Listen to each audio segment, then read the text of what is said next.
Assalamualaikum warahmatullahi wabarakatuh. Alhamdulillahi alamin wa bihi nasta'inu ala umuri dunya waddin. Wassalatu wassalamu ala nabiyyina Muhammadin wa ala alihi wa ashabihi asma'in. Amma ba'du. Alhamdulillah, pada kesempatan kali ini kita bersyukur kepada Allah Subhanahu wa Ta'ala. Kita bisa bersilaturahim, bisa bermuajahah, dan bisa bertatap muka dan bertemu kembali pada acara siang kali ini, yaitu tentang ceramah atau siraman rohani pada bulan suci Ramadan. Yang kedua kalinya tentu kita sebagai pengikut dan umat Islam secara khusus dan pengikut Nabi Muhammad SAW untuk terus dan senantiasa bersolawat dan sekaligus meneruskan perjuangan dan ajaran baginda Rasulullah Muhammad SAW. Para pemirsa yang dirahmati oleh Allah Subhanahu wa Ta'ala, pada siang kali ini saya akan pada sharing session ini saya akan menyampaikan salah satu firman Allah yang memang di bulan suci Ramadan ini sangat penting, dan kita seperti mengulang-ulang tetapi selalu mendapatkan perspektif yang baru ketika kita membaca surat Al-Baqarah ayat 183 terkait dengan perintah siam di bulan suci Ramadan.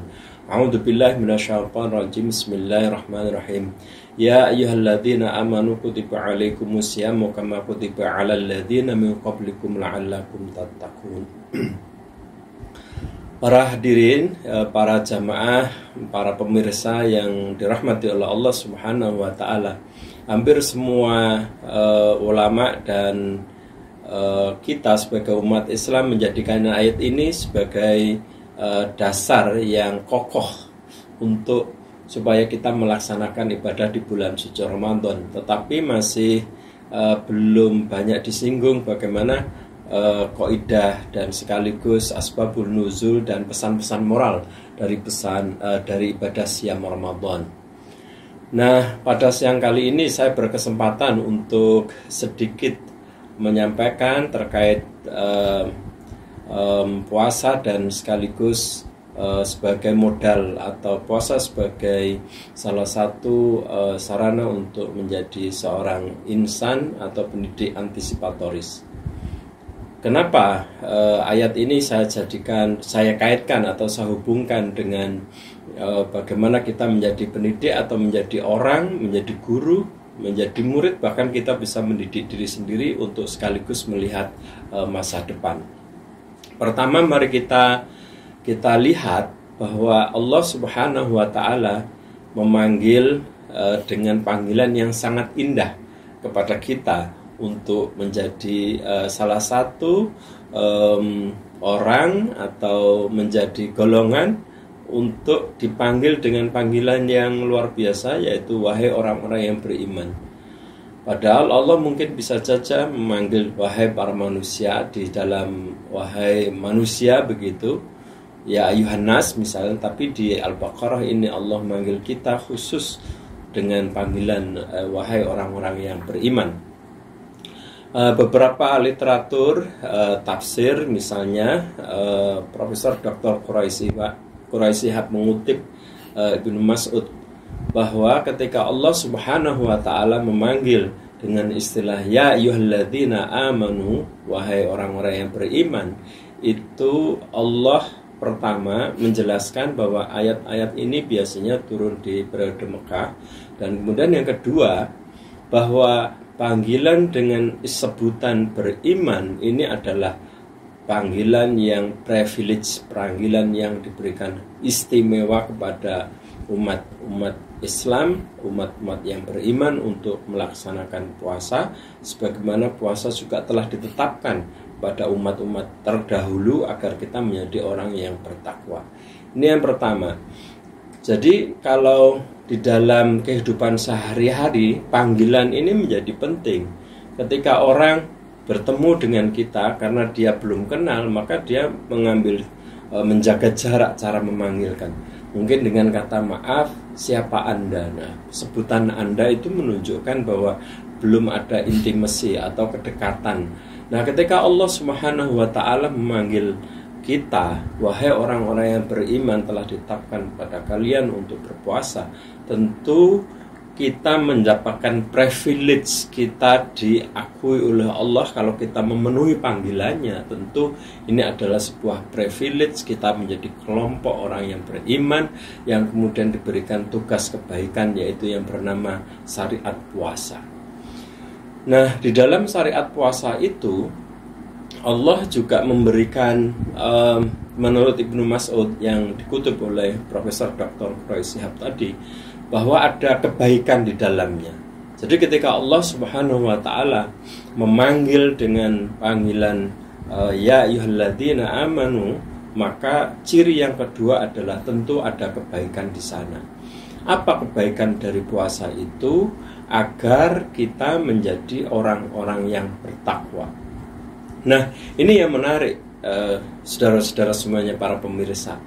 Jadi kalau kita berpuasa, kita akan meningkat bukan hanya beriman, tetapi kita akan meningkat menjadi satu derajat, yaitu menjadi orang yang bertakwa. Sebagaimana misalnya dalam kehidupan sehari-hari, ketika kita kuliah, kita diperintah oleh orang tua kita untuk kuliah, kita diperintah oleh orang tua kita untuk menjalani satu tahapan pendidikan, gitu kira-kira, apakah di tingkat dasar, di menengah, kemudian di perguruan tinggi, itu kita mendapatkan perintah kebaikan dari orang tua kita. Nah, ada hal yang mulia setelah kita mendapatkan, menyelesaikan satu jenjang di dalam pendidikan itu, maka kita akan mendapatkan predikat yang berbeda dengan sebelumnya. Kalau tadi disebut siswa, baik itu siswa SD, siswa SMP, siswa dan sampai mahasiswa, yang terakhir begitu kita menyelesaikan pendidikan mahasiswa itu, maka kita akan menjadi seorang sarjana.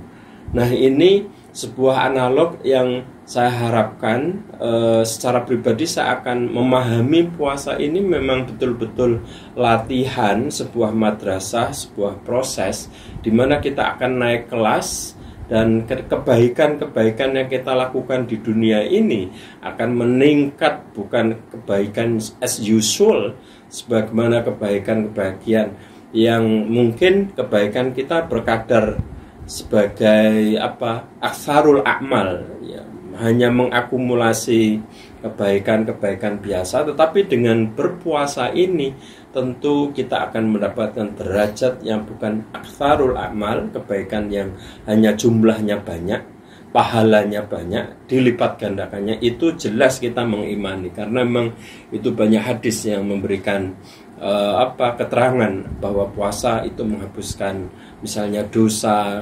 Barang siapa melaksanakan puasa itu tentu semua kita meyakini, tetapi ada tanggung jawab sebagai orang produk dari madrasah puasa. Ini yang barangkali penting, yang kenapa ritual ini dilaksanakan secara terus-menerus bagi orang yang iman dan orang yang Islam. Ini penting, khususnya di ajaran agama Islam, karena ada predikat yang disebut Allah tadi di akhir potongan surat Al-Baqarah ayat 183 itu, yaitu la'allakum tattaqun, agar kalian bertakwa.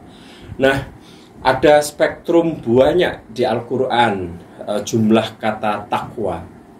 Jadi misalnya ada 284 di Al-Quran itu terkait kata-kata yang mengisyaratkan tentang derivasi dari kata takwa.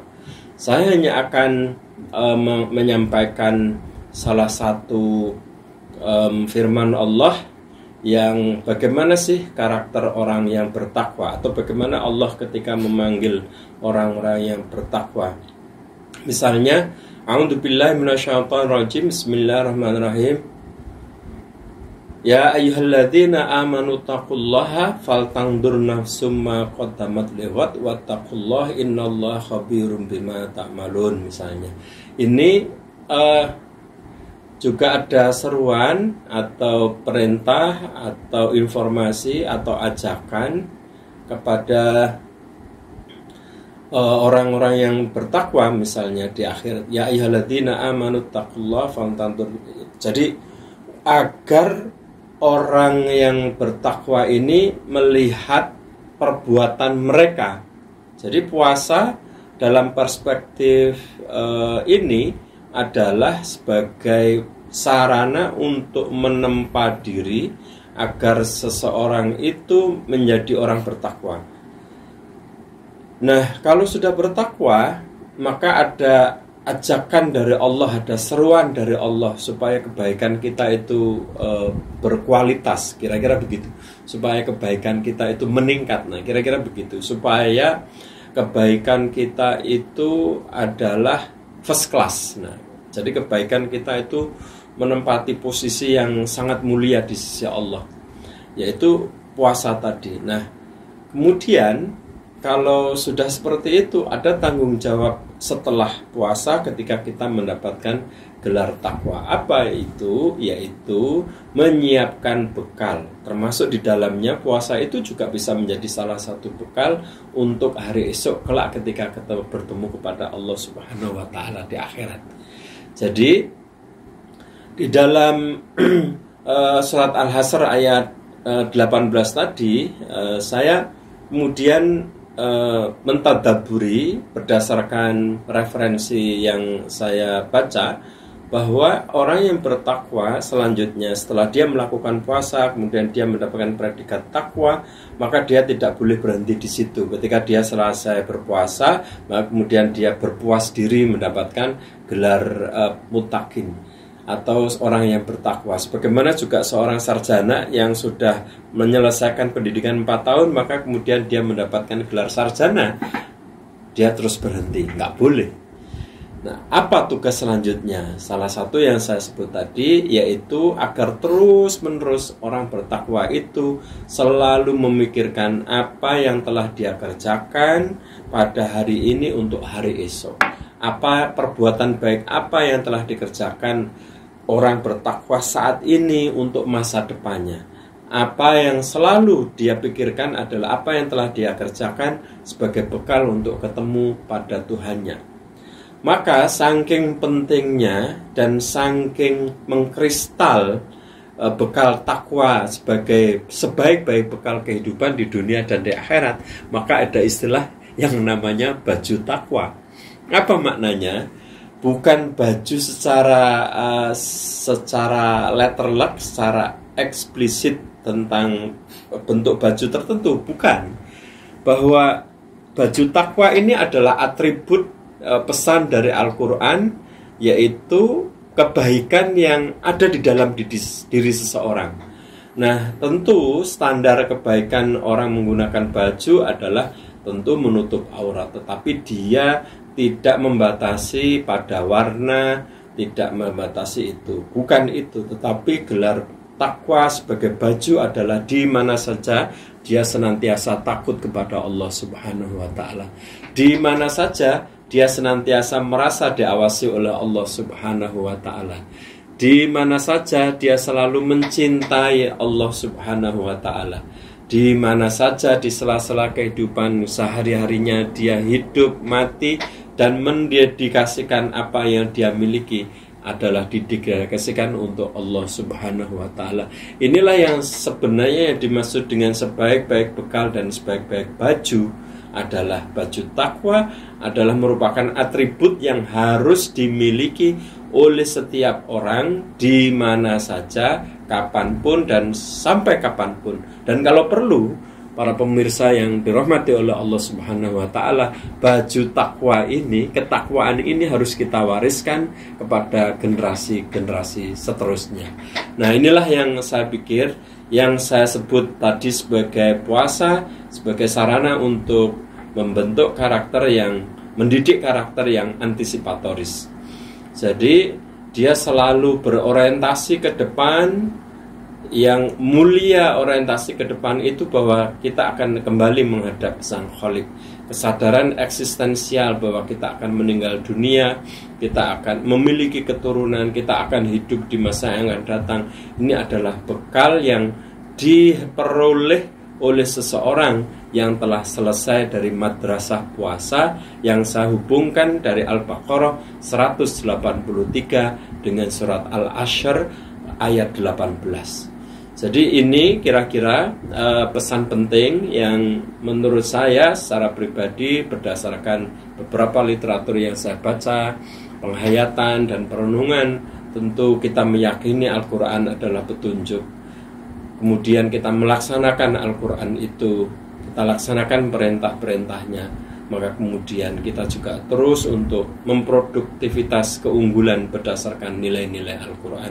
Yang salah satunya pada hari ini kita telah belajar bersama Madrasah Ramadan menghasilkan pribadi yang bertakwa.